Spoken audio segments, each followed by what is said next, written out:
And in that spirit of love, and it is love, because I love good. And in order to maximize the good, you must hate the bad and the ugly. And if Clinton doesn't qualify as bad and ugly, I don't know what does. Feel the love. So in the spirit of that gushing love, you know, I aspire to omniscience. I'm a bow hunter. If I'm not reasonably omniscient, I will have to buy chicken. Never have. But I noticed on the local news that there were some protesters out there. Now bear with me a second. Because this is what brings me so much joy. Because everybody that hates me is still struggling for personal hygiene. Look at my enemies.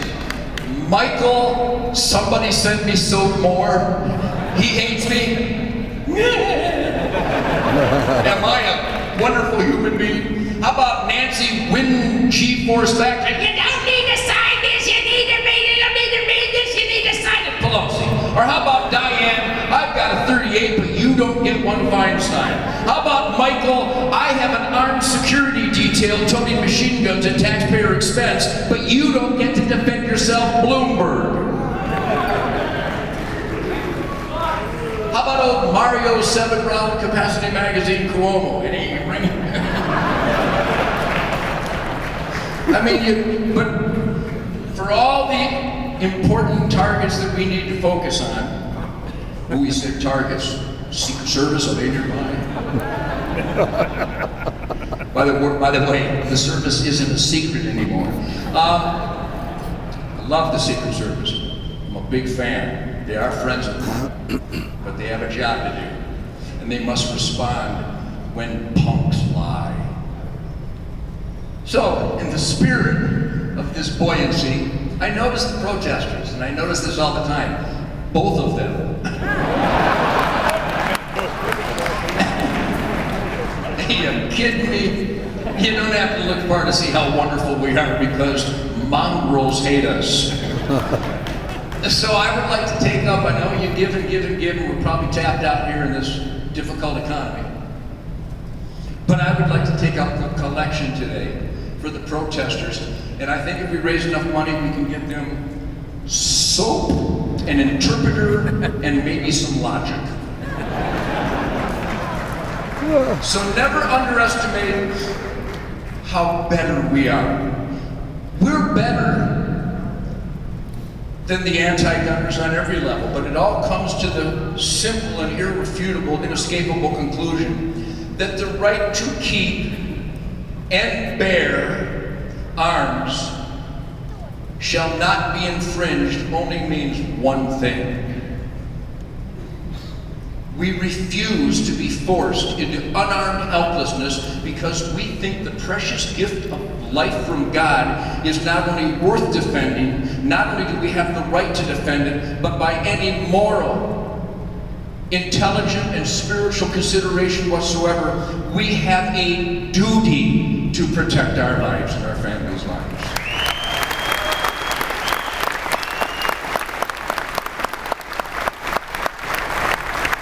Unless, of course, you just don't think the gift of life is worth it. And that's sad.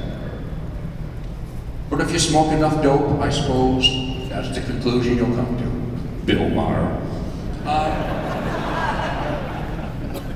So I want to continue, throttle forward with more energy, smarter, more efficient focus, to stand up and fight. Because it's like no other time we've ever seen in America. None. There's never been a time like this.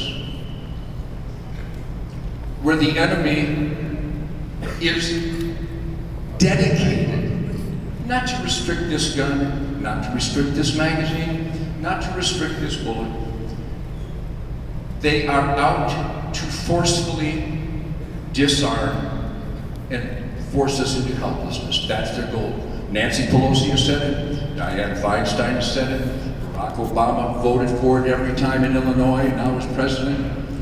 The gun-running attorney general has actually said on film he wants to brainwash people, so it's not like there's any ambiguity there. So as I finish up all my presentations, and every time I speak about this precious gift of life, and that keep can only mean one thing. It's mine, you can't have it. Bear can only mean one thing. I got some on me. I'm buried.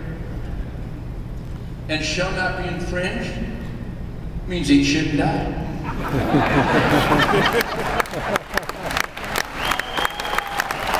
Yes! And remember, this is a culture war.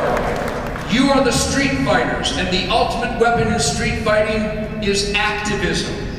I'm going to repeat what I've said every year at the NRA and in every interview and everything I write. If your senator and congressman, your mayor, your governor doesn't know your family by name, you're not cutting any mustard. And I know a lot of us in Texas and Arizona, in South Dakota, there's upgrades happening in Wisconsin, of all places. We get a little spoiled. Hey, we got a gun. There are insidious Obama, Eric Holder-driven forces in every city, in every state.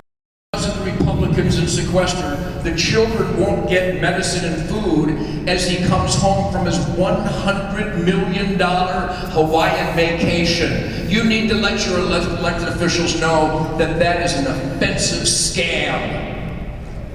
And it's a lie. When he says we don't have money for Meals on Wheels and he sends F-16s to Egypt, that's a dirty scam. It's a lie.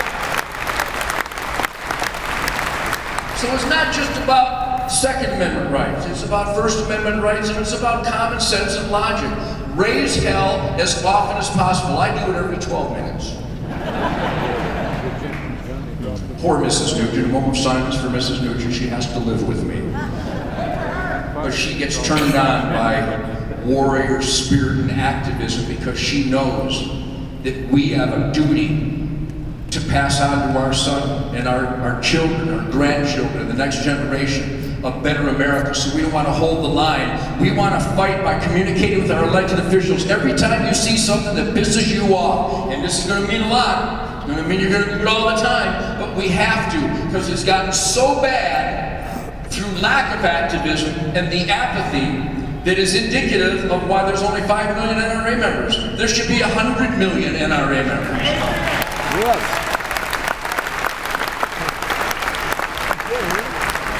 Communicate more.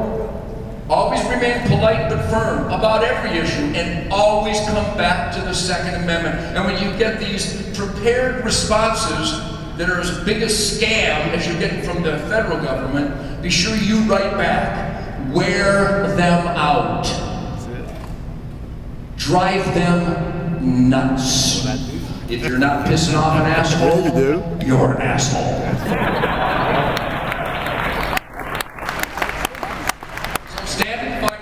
Raise hell, take no more, until the day comes where our sons or our grandchildren, sons and daughters or grandchildren, we don't need a piece of paper from the government to choose our church. We don't need a piece of paper authorizing what we say. We don't have to show our papers if somebody comes to our house without a search warrant. Why in God's name do we need government-issued paperwork for our God-given individual right to keep and bear arms? The existence of the Second Amendment is our national concealed weapons program. I can go to a church in every city I play. I don't need a permit. I can speak my mind in every city I perform and go hunting in. I don't need a permit. My First Amendment rights are national. We need to get to the point where our Second Amendment rights are national. You can get up in the morning, strap on the hog leg, and go for a walk across country.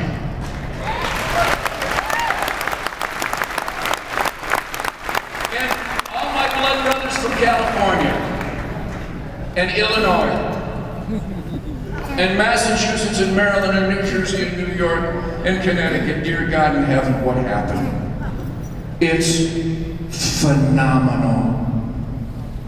There are no Second Amendments in those states. That's right. Fight harder, fight stronger, and those of us that have it good in Texas and Arizona, South Dakota, and upgraded concealed weapons permits, and the Second Amendment upgrades that we fought and achieved, let's make sure we help those. We have family and friends and hunting buddies and neighbors. Let's pitch into those states. Contact those elected officials. So, I say this every year, and I'd like to take credit for all the new members, but I have to give it to Barack Obama. Because when the threat is that evil, that big of a scale, Americans have responded by buying more guns and ammo and joining the NRA at record numbers in the history of mankind. So I salute you. And keep that up, there you go. Give away memberships. Give them away. Sign your friends and family and your coworkers. My band, you can't be in my band unless you're an NRA member. That's what we should do. You can't drive my bus unless you're an NRA member. Right. If we all did that, my dream of at least 20, 30, 40, 50 million NRA members could come to reality, and then Pelosi would have to get a job. So increase that hell rating. You guys are the warriors, you are my blood brothers, and you're doing great, great work. But you know as well as I do, we can kick it up a notch every day. And here's why I'm so driven, and you should be too. There's a warrior in a flag draped box someplace who's dead because he was willing to fight for the U.S. Constitution. When I was in Fallujah, Tikrit, and Taji, Kandahar, Kosovo, the front lines with the heroes, that's why I'm like this, because I've been in the glow of superior humanity. Let me say that again. I've been in the glow of superior humanity. They're just plain better than the rest of us. That's all. Yeah. And when I sat around the campfire, I was at the rifle range and I was in a big old Chinook man and a Mongoose. That was no fun. And I was target practicing with them in Baghdad. That was no fun. Shooting taxpayer ammo. Best ammo in the world. Which, by the way, I gotta admit something right here. I feel guilty. You know, it's hard to find ammo. I'm sorry, I got it all.